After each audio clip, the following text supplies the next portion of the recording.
Хөдөлмөрийн Монголын сайдаар ажиллаж байгааг учраас магтуулахгүй байна. Бид нар олон асуудлуудыг хөндөж байгаа. Халамж биш хөдөлмөр эрхлэлтийн асуудлыг хөндөж байгаа баяртай байгаа.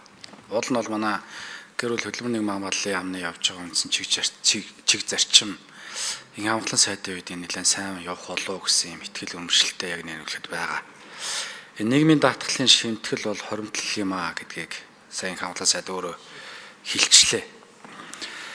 Шударгаар хөдөлмөрлөж байгаа хүмүүсийн мөнгийг шудраг усаар халамж авч байгаа нөхдөөд хүртэж гин гэж байгаа авлагч юм нэг талтай. Тэгээ бид нар энэ хөдөлмөр усны доод хэмжээг нэмэх тусмаа сайн л да. Заавал 2 жил хүлээгээд байхгүй тэгээ нэмээд явчлаа үл сайн. Халамж биш хөдөлмөр эрхлэлт нэмэгдчихлээ үл сайн. Одоо үнэхээр тэгж болдог болвол аль талдаа л байнга л нэмжэмээр л байна.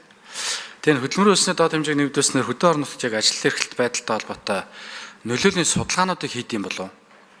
Одоо тухайлбал энэ орон нутгад ажлын байр нэмэгдэх үү? Эсвэл нөгөө талдаа зардлын дарамттай холбоотойгоор буурах уу? Энийг яг гэр бүл хөдөлмөрийн Монголын яам судалгаа хийсэн бол яг тэдэн оноо тийм судалгаа, тийм үр дүн гарсан гэдгээ нэг тайлбарлаад өгчмөр байна. Хоёрдугаар тэр нийгмийн даатгалын шимтгэлийн өөрчлөлттэй холбоотой иргэдэд үзүүлж байгаа нөлөөллийн асуудал байна. Би сайн хэлсэн. Доод хэмжээ нэмэгдээлээвэл сайн. Гэхдээ шимтгэлийн асуудал яригдана. Шимтгэлийн нэмэгдэл яг иргэдийн орлого дээр их нөлөөлж байгаа судалгаа байгаа юу? Энийг гэр бүл хөдөлмөрийн Монголын яам яг тэдэн сарын тэдэн тийм судалгаа хийсэн тийм байдлаар нөлөөлөл үзүүлж байгаа гэдгийг тайлбарлаад өгчмөр байна. За нөгөө нэг асуудал энэ хөдөлмөр эрхлэлтийн дэмжих сантай холбоотой асуудал байгаа. Энэ хөдөлмөр эрхлэлтийн дэмжих сангаас олгож байгаа санхүүжилт яг ажилтнуудыг бууруулахад бодиттой хувь нэмэр оруулж байгаа юу? Энэ дээр үнэлгээ хийсэн үү? Энэ үнэлгээ хийсэн бол яг үнэлгээ хийсэн яг ийм бодит үр дүн байгаа гэдгээ яамныхан маань бас хэлээд өгчмөр байна. Тэгвэл их сайн байна. За түрүүн гавь гишүүн чөндлөө би одоо инх хамгаалан сайдын ярианаас ойлгохдоо инх хамгаалан сайдыг бол сайд байх хугацаанд хууль хэрэгжихгүй байна гэж ойлголоо. Хуулийн хэрэгжилтийг хангуулахгүй байна гэж ойлголоо. 2024 оны 6 сарын 5-ны өдөр батлагдсан хууль. За энэ парламентод гавь гишүүн бит хоёр дээр үед байгаагүй. За хөдөлмөрийн Монголын сайд маань өөрөө байсан. Та бүхний л баталсан хууль шүү дээ нэг талтай. Тэгээ хууль баталчаад дараагаар нь энэ бол асуудалтай юм а хэрэгжүүлэхгүй гэж суугаад иж болохгүй л дээ. Эсвэл одоо гавь гишүүн нэг 38 тэрбум төгрөг олоод ирээ гэж ашиг. Одоо улсын хурлын гишүүд боломжоор төсөв тавиад хууль хэрэгжих ёстой учраас хуулийнхын дагуу тавиад л явах ёстой л байгаа. Энэ нэмэлт 1 минут авч. За нэмэлт 1 минут.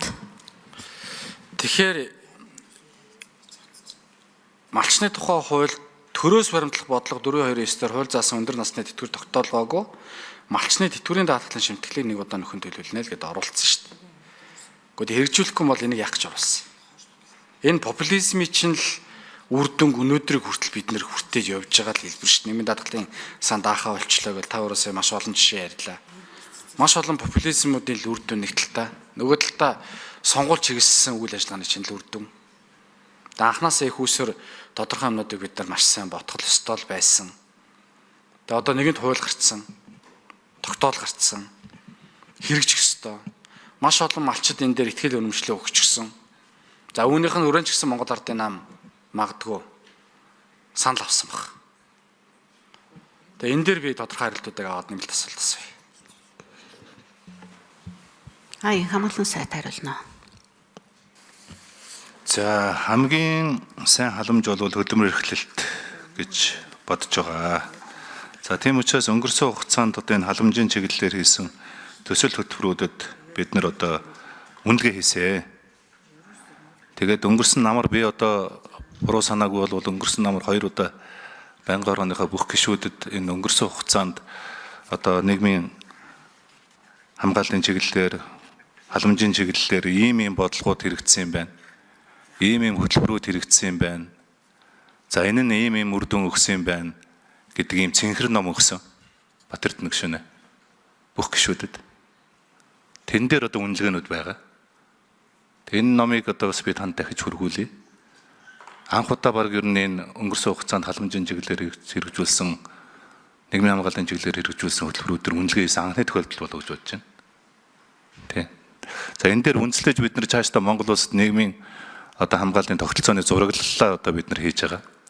Системийн шинжилгээ бид нар хийлгэсэн. Ариун заяа сайдын үеэс, Булган туяа сайдын үеэс үргэлжлүүлж хийжсэн энэ ажлууд ингээ үргэлжлээд одоо тогтолцооны зураглалууд гарч ирж байна. Тэгээ удахгүй одоо бид нар энэ нийгмийн хамгааллынхаа одоо багц хууль болох нийгмийн даатгалын багц хууль, за халамжийн багц хууль, хөдөлмөр эрхлэлтийг дэмжих тухай хууль, гэр бүлийг дэмжих тухай хуулиудаа ингээд ер нь багцаар нь өргөн барих гэж байна. Энэ бол одоо тогтолцооны шинжилэл гэж харж байгаа. За манай яамд байгаа одоо юуны судалгааны институт байдаг. За энэ институтыг бид нар одоо жинхэнэ утгаар нь одоо энэ судалгааны эрдэмтдийн хүрээлэн болгож зохион байгуулъя гэж одоо зохион байгуулалт хийж байна. Цаашдаа энэ салбарын статистик мэдээллүүдийг бид нар их хөгжөлд суурилсан ийм платформуудыг бид нар хөгжүүлж байна. Эхний бид нар дашбордуудаа та бүхэнд бас танилцуулсан. За энэ хүрээнд одоо ингээд цаашдаа бид нар ер нь биднийг нэг шүүмжлээд байгаа гадаадын донор орнууд одоо энэ ханд хүлэгч орнуудын шүүмжлээд байгаа зүйл ингээд байна шүү дээ.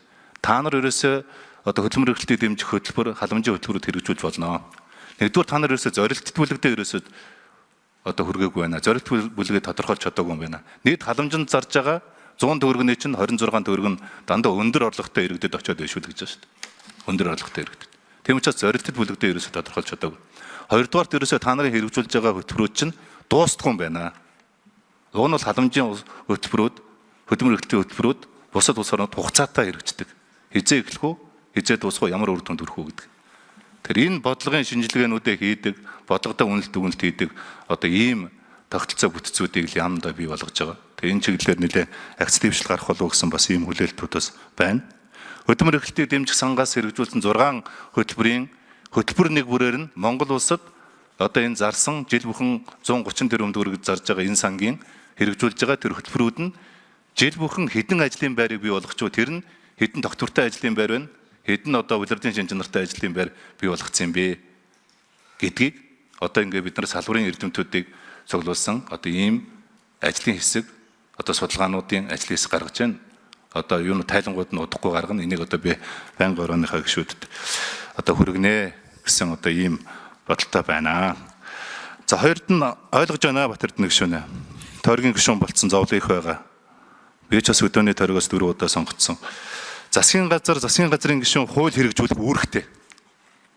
Хууль хэрэгжүүлэхгүй гэж үг засгийн газрын гишүүний амнаас гарч болохгүй. Энэ хуулийн хариуцлага хүлээн. Засгийн газар хууль дээдлэх зарчмыг баримталж ажилдаг. Нэгэнт хууль батлагдсан бол засгийн газар хэрэгжүүлэх ёстой. За тэгэхээр энэ хуулийн дээр энэ хуулийг хэрэгжүүлэх журмыг засгийн газар батлана гэсэн ийм зохицуулттай. Өнөөдөр энэ журам батлагдаагүй байна. Энэ журам батлагдах гэхээр энэ журмыг батлаж энэ журмыг хуулийг хэрэгжүүлэх санхүүгийн их усүр 25 оны улсын төсвүүдээр тусгатаагүй учраас одоо энэ хуулийн заалтыг хэрэгжүүлэхэд маш их том хүндрэл учирч байна гэж харж байгаа.